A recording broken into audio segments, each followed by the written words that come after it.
அடக்கம். அதுவே ஆனைமுகமெனும் ஓங்கார விளக்கம். சுழலும் கோள்கள் அவன் சொல் கேட்கும். அவனை தொழுதால் போதும் நல்லதே நடக்கும்.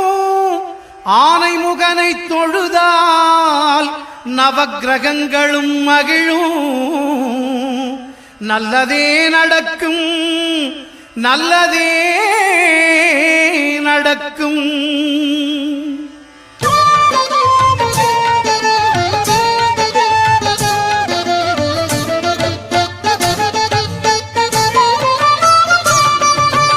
ஒன்பது கோளும் ஒன்றாய் காண